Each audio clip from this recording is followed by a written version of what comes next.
मंचे उपविष्ट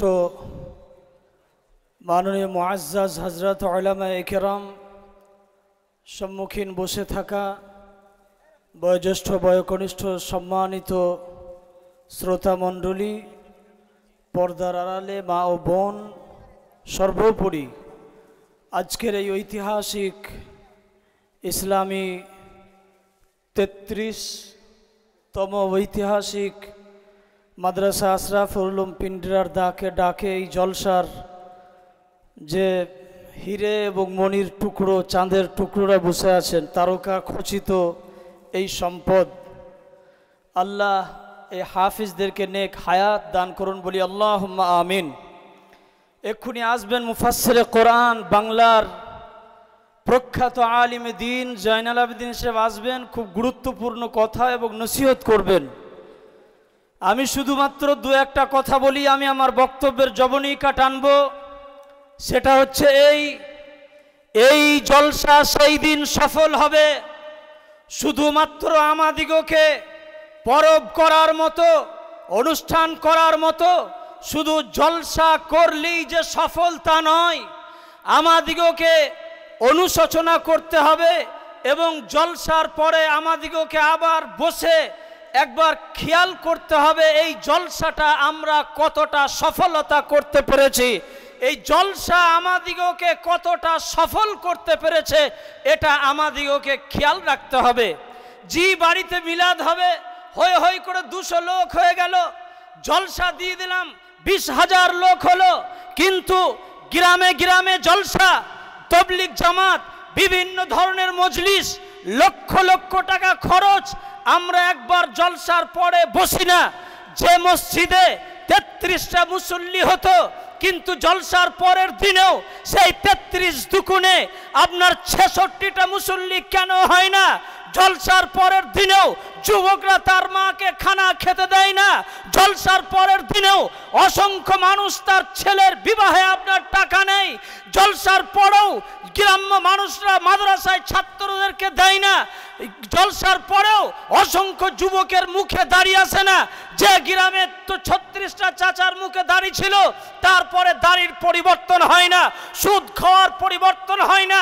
দিকে দিকে মুসলিম গ্রামগুলোই রাস্তা গ্রাম ঢোকার মুখেই দেখবেন রাস্তার ধারে শরাবের বোতল পড়ে থাকে, মদের বোতল পড়ে থাকে, চুলের কাটিংটা ওই রকম, শাহরুখ খান থেকে শুরু করে সিনেমার নায়ককে কেন্দ্র করে, সিরিয়ালের ওই রকম প্লেয়ারকে কেন্দ্র করে, খেলার প্লেয়ারকে কেন্দ্র করে যুবকদের পরিকাঠামো, যুবকদের চাল চলন, যুবকদের চুলের কাটিং, যুবকদের বস্ত্র সব অমুসলিমদেরকে অনুসরণ করে করছে। আজ আমরা অনেকেই মনে মনে ভাবছি সারা পৃথিবীতে মুসলিম সমাজ লাঞ্ছিত, অপমানিত, অপদস্থ, পদদলিত এবং অবহেলিত আর নিষ্পেষিত। কিন্তু কেন? কারণ হচ্ছে একটাই, আমরা কোরআন থেকে দূরে সরে আছি, আমরা রাসূলের আদর্শ থেকে দূরে সরে আছি, মাদ্রাসা থেকে দূরে সরে আছি, কোরআন থেকে দূরে সরে আছি, আল্লাহ রাব্বুল আলামিনের হুকুম থেকে দূরে সরে আছি বলি সারা পৃথিবীতে আজ আমরা লাঞ্ছিত। আন্তর্জাতিক ক্ষেত্র থেকে শুরু করে পঞ্চায়েত লেভেল পর্যন্ত মুসলিম সমাজকে দাবিয়ে দেওয়ার জন্য, মুসলিম সমাজকে অপমান এবং নিষ্পেষিত করে দেওয়ার জন্য কুপরিকল্পনা এবং চক্রান্ত চলছে। আন্তর্জাতিক লেভেলে আপনারা দেখছেন ইসরায়েল ফিলিস্তিনের মুসলমানকে মেরে কেমন তাদের উপর অত্যাচার করছে। ফিলিস্তিনে অসংখ্য মা আছে তো তার সন্তান নেই, পিতা আছে তো তার সন্তান নেই, সন্তান আছে তো সে পিতৃহারা, সন্তান আছে তো মা হারা। বড় ধনী মানুষ তাদের বাড়িতে বোম বর্ষণ করে বাড়িটাকে ছারখার করে দিয়ে, বড় মানুষ, বড় লোক, তারা ধনী মানুষ, তারা ইমানদার, কিন্তু তারা পড়ে আছে কোথায়? তাসের ঘরের মতো তাদের বিল্ডিং ভেঙে দেওয়া হয়েছে, তারা বিনা ছাদে পড়ে আছে। সেটা আন্তর্জাতিক লেভেল। আসন নিচু লেভেলে আমার দেশের কথা বলি, বাবরি মসজিদকে কেন্দ্র করে এরা ভাবলো মুসলমানদেরকে দমিয়ে দেব, কিন্তু মুসলমান আমরা ধৈর্যের পরিচয় দিয়েছি। তখনও কিছু বলিনি। নবীর বিরুদ্ধে কথা বলেছে, আমরা স্লো করে আওয়াজ দিয়েছি। কোরআনের বিরুদ্ধে কথা বলেছে, আমরা জমিয়ত থেকে আওয়াজ দিয়ে ছেড়ে দিয়েছি। একে একে আমরা সব সময় ছেড়ে দিয়ে এসেছি। আজকে 2024 তারিখে দাঁড়িয়ে ভারতবর্ষের মাথায় যে কেন্দ্রীয় সরকার বসে আছে, আপনার আরএসএস পরিচালিত যে সরকার, তারা এখন ভাবছে ওয়াকফ সম্পত্তি মুসলমানদের সম্পত্তিতে কি করে আমরা থাবা বসাবো। মুফতি নাজমুল হক সাহেব থেকে শুরু করে মাওলানা ইমতিয়াজ আলী সাহেব বলছিলেন, পার্লামেন্টে হিসাব করলে দেখা যাবে ওয়াকফ সম্পত্তিতে পড়তে পারে এই কলকাতার ইডেন গার্ড, এটা ওয়াকফ সম্পত্তিতে, ব্রিগেড ময়দান ওয়াকফ সম্পত্তিতে, বিধানসভা ওয়াকফ সম্পত্তিতে, আপনার রাজভবন যেখানে বসে আছে রাজ্যপাল, এটা আপনার ওয়াকফ সম্পত্তিতে।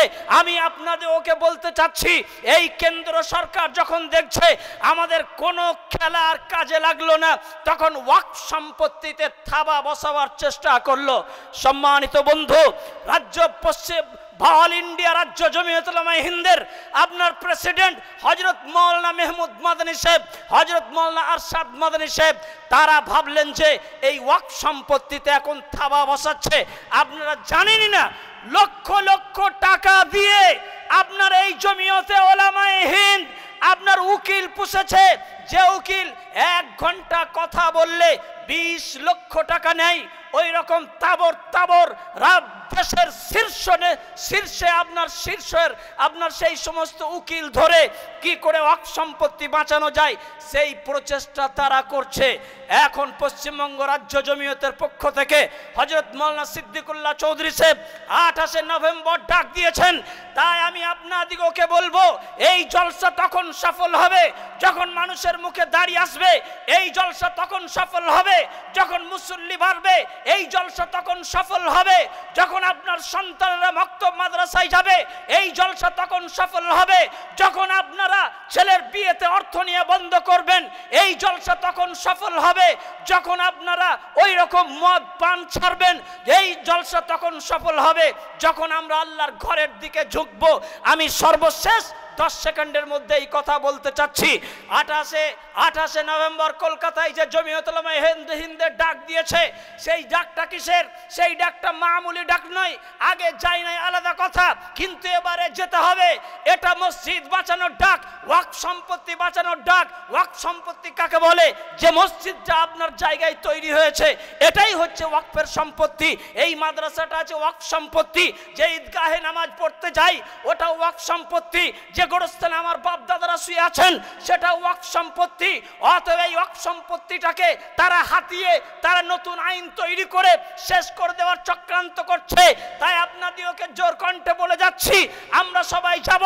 28 ডাক মসজিদ বাঁচানোর ডাক, 28 ডাক মাদ্রাসা বাঁচানোর ডাক, 28 ডাক হচ্ছে আপনার গোরস্থান বাঁচানোর ডাক, 28 ডাক হচ্ছে ঈদগাহ বাঁচানোর ডাক, 28 ডাক ভারতবর্ষের সংবিধান বাঁচানোর ডাক, 28 নভেম্বরের ডাক হচ্ছে ভারতবর্ষের ঐতিহ্যকে বাঁচানোর ডাক, 28 নভেম্বরের ডাক হচ্ছে সম্প্রীতির আপনার সম্প্রীতি রক্ষার ডাক। তাই সকলকে বলবো 28 জানুয়ারি আমরা 28 নভেম্বর কলকাতার ধর্মতলায় আমরা সবাই যাব বলি ইনশাআল্লাহ। এবং পরিশেষে বলবো, এই মাদ্রাসাকে জান দিয়ে, টাকা দিয়ে, অর্থ দিয়ে, পয়সা দিয়ে, সবটুকু দিয়ে, ভালোবাসা দিয়ে এই মাদ্রাসাকে আমরা পিন্ডেরা মাদ্রাসাকে রক্ষা করব।